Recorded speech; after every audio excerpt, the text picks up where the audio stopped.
السلام علیکم ورحمۃ اللہ وبرکاتہ۔ میں ہوں حافظ عبدالمالک رضوی اور آپ دیکھ رہے ہیں میرا یوٹیوب چینل امام مسجد۔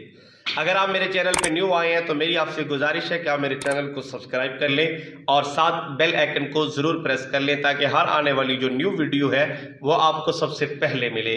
تو آج ایک حدیث آپ کی خدمت میں پیش کرتا ہوں، بڑی کمال کی حدیث ہے۔ حدیثیں تو ساری کمال کی ہوتی ہیں، لیکن اس حدیث مبارکہ کو سن کے انشاءاللہ ایمان تازہ ہوگا۔ مجھے پوری امید ہے آپ کو ویڈیو یہ بہت اچھی لگنے والی ہے، کیونکہ جو میں آج حدیث آپ کو سنانے والا ہوں، اگر ہمیں اللہ توفیق دے اس حدیث پہ ہم عمل کریں تو یقیناً یہ حدیث ہمارے لیے جنت کا سبب بن سکتی ہے۔ جی ہاں، مستدرک الحاکم کی حدیث ہے، جلد اول ہے، باب الایمان میں حدیث موجود ہے کہ اللہ کے پیارے محبوب کی پاک بارگاہ میں حضرت ہانی رضی اللہ تعالیٰ عنہ آئے۔ حضرت ہانی رضی اللہ تعالیٰ عنہ میرے آقا کی پاک بارگاہ میں آئے، آ کے عرض کی کملی والے آقا مجھے کوئی ایسا عمل بتائیے۔ تو جناب حضرت ہانی رضی اللہ تعالیٰ عنہ آگے میرے محبوب کی پاک بارگاہ میں عرض گزار ہوئے، کملی والے آقا مجھے کچھ ایسے اعمال بتائیے جن کے کرنے سے وہ میرے لیے جنت کا سبب بنے۔ اب اعمال بتانے سے جب عمل اس پہ کیا جائے گا تو وہ یقیناً جنت کے لیے سبب بنیں گے۔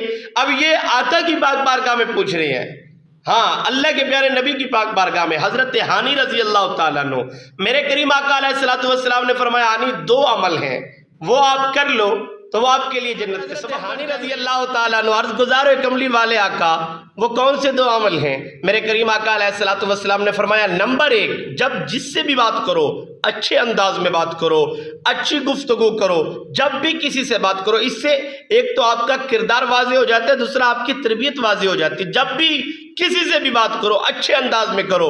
نمبر دو، اپنے ساتھ کسی کو کھانا کھلانے کے لیے بٹھاؤ، یعنی اپنے دسترخوان کی زینت کسی مسافر کو بنا لو، یتیم کو بنا لو، مسکین کو بلا لو۔ اسی لیے یہ دسترخوان کی جب آپ کی زینت بنے گے، یہ دو عمل ہیں جو آپ کے لیے جنت کا سبب بن سکتے ہیں۔ امید کرتا ہوں آپ کو ویڈیو اچھی لگی ہوگی، اگر اچھی لگی ہے تو لائک کر دیں، چینل پہ اگر آپ نیو ہیں تو پھر گزارش ہے کہ چینل کو سبسکرائب کر لیں۔